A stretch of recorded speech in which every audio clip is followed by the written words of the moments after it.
انتظام کیا گیا ہے. تو ماشاءاللہ صبح اور شام میں ایک باقاعدہ جناب آتے ہیں پڑھانے کے لیے, وہ پڑھا کر ان کو چلے جاتے ہیں. تو الحمدللہ ہماری یہ 2 سال کی مختصر کارکردگی ہے جو آپ کے سامنے پیش کی. اللہ تعالیٰ نے مدرسہ قائم کرنے والوں کو, مدرسے کی نگرانی کرنے والوں کو, مدرسے کا تعاون کرنے والوں کی دعا کرتا ہوں کہ اللہ تعالیٰ نے دنیا اور آخرت کی ہر طرف کی نصیب فرمائے. آخر میں عرض کروں, جس طریقے پر ہمارے جامعہ کے معتمد افریقہ میں رہنے کے باوجود ان کی پوری توجہ ہمارے جامعہ پر رہتی ہے, تو یہاں پر کچھ لوگوں کو ہم نے نگرانی مقرر کیا ہے.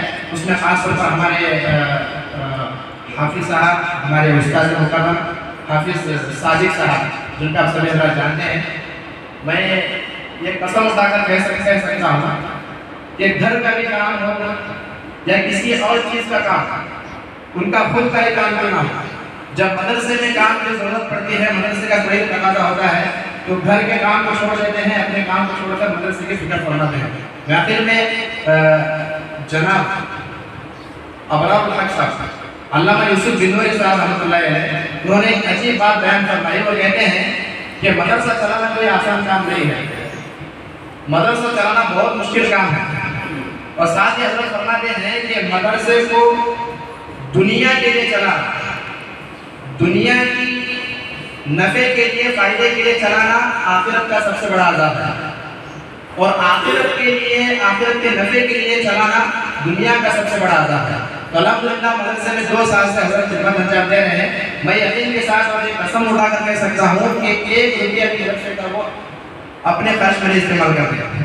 تو ماشاءاللہ ان کی اخلاص ہے, ان کی برکت ہے, وہ بھی اس جامعہ کو نصیب ہے. اللہ تعالیٰ ان کو بھی اس کا نصیب فرمائے. اسی طریقے پر جامعہ کو, اہل جامعہ کو اور ان کے ساتھ تعاون کرنے والوں کو اللہ تعالیٰ دنیا اور آخرت کا بہترین گزر نصیب فرمائے. وآخر دعوانا الحمدللہ رب العالمین. جزاکم اللہ خیرا الجزاء. اگر ویڈیو اچھی لگے تو شیئر ضرور کریں. السلام علیکم.